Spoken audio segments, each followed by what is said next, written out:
when you get back to the big bad world, will this last? Is this all some fancy philosophy which is all nice in an ashram atmosphere?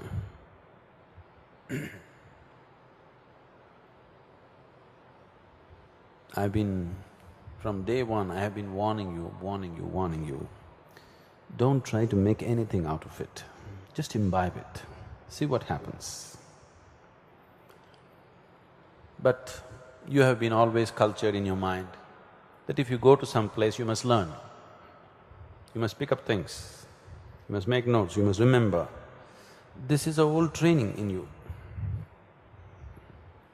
See, if I am teaching you engineering, not inner engineering, if I am teaching you, let's say, civil engineering or mechanical engineering, then you must remember, then you must use your intellect, then you must write down everything. It's important, isn't it? Or any other subject. But now we're only looking at you. You should not acquire knowledge about yourself, it's bound to be wrong. You should just acquire the capability to experience yourself the way you are right now. If you acquire knowledge about yourself, what would be the obvious thing? Let's say, I acquire knowledge about you. How? Then I'll conclude, okay, this is a good person, this is a bad person, that's a okay person, that's a all right person. The moment you make these conclusions, all possibilities are gone, please see this. No human being is anything particular. He could become anything the next moment, the possibility is there, isn't it? Whether they allow that or not, how many human beings have allowed that to happen is a different issue.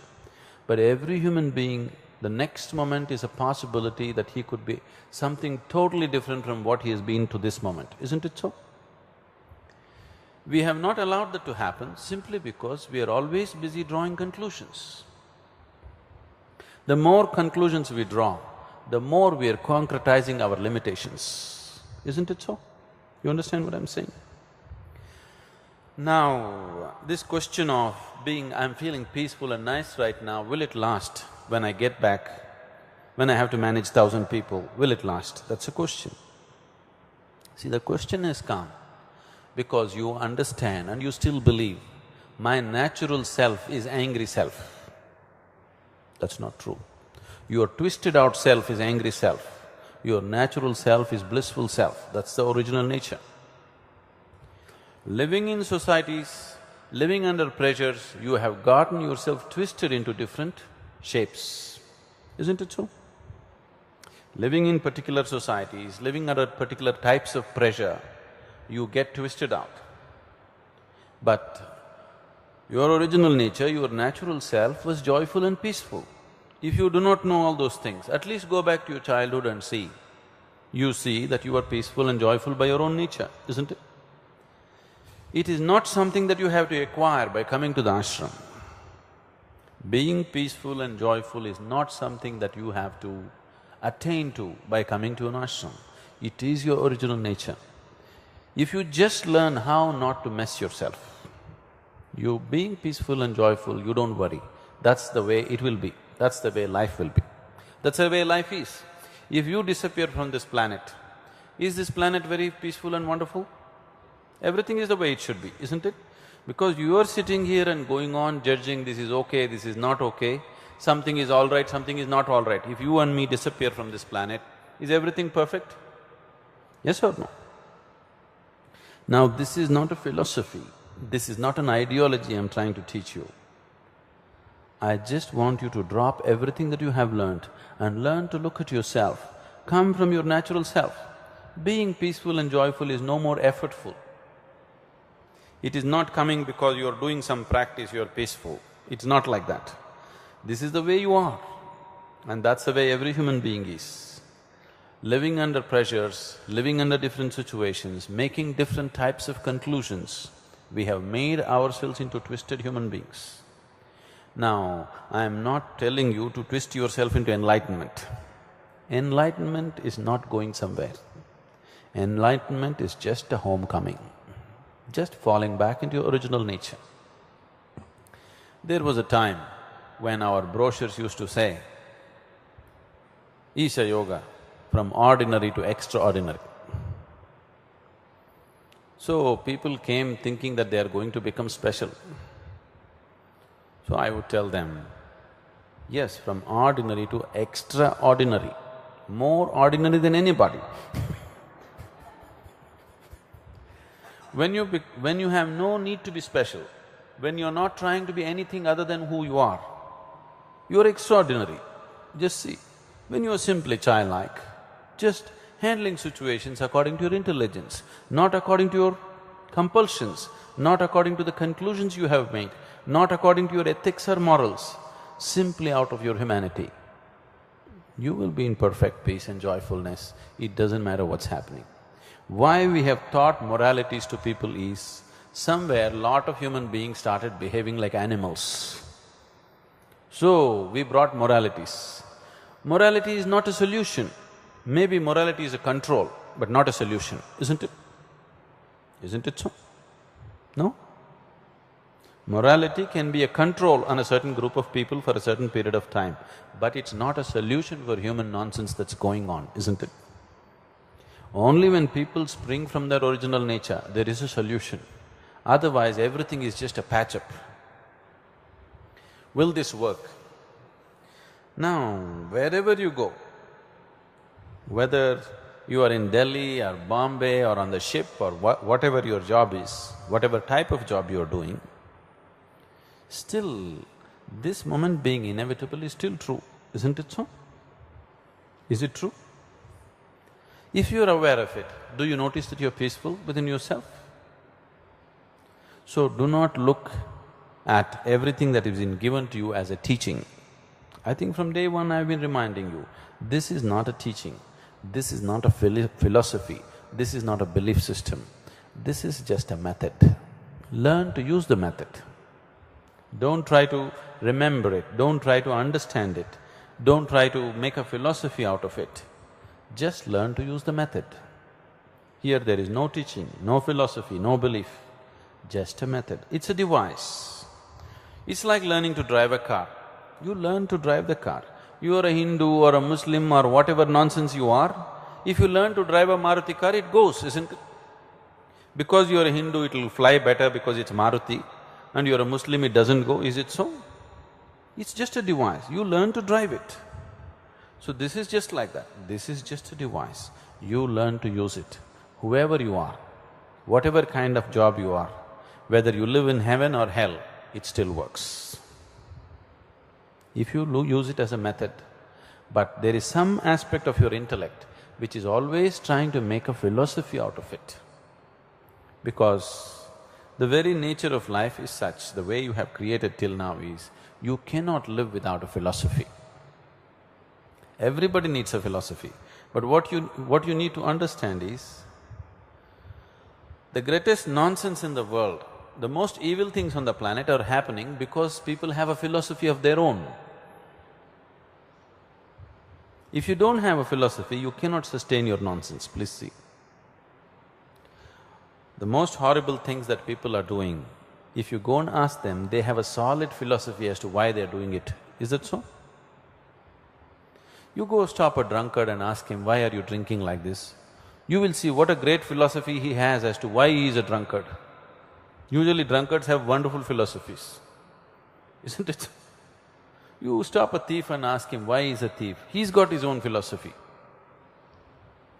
And the moment you believe in philosophy, you don't have to exercise your intelligence moment to moment.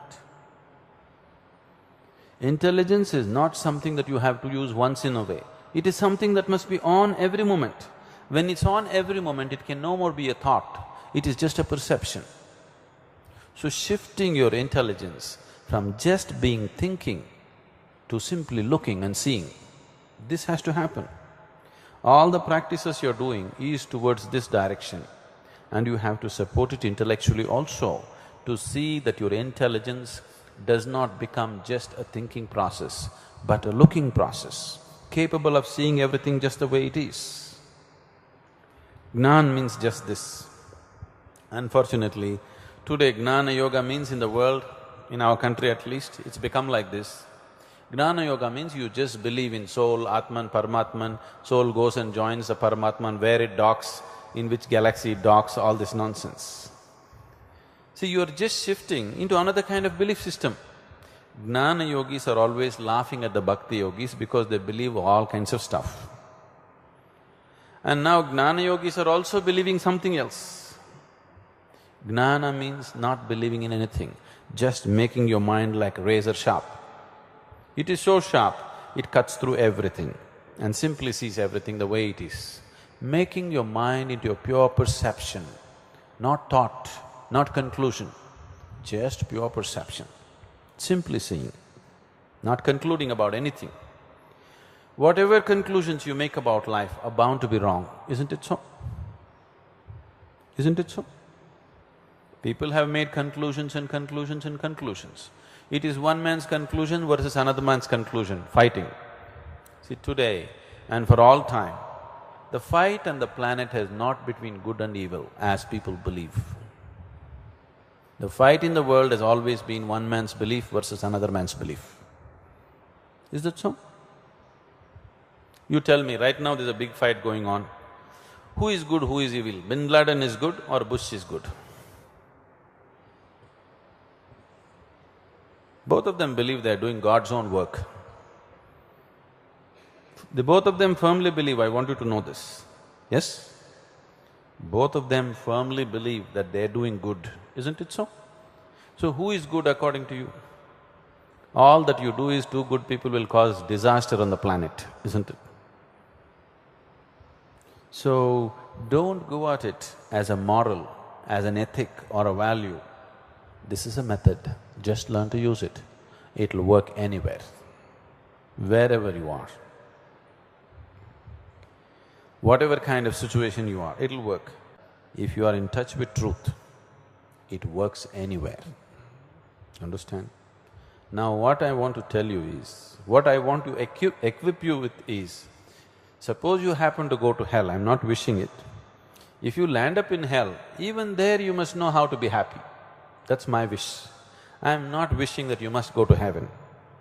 My wish is, even if you go to hell, you must be such a person that you're capable of joy even in hell.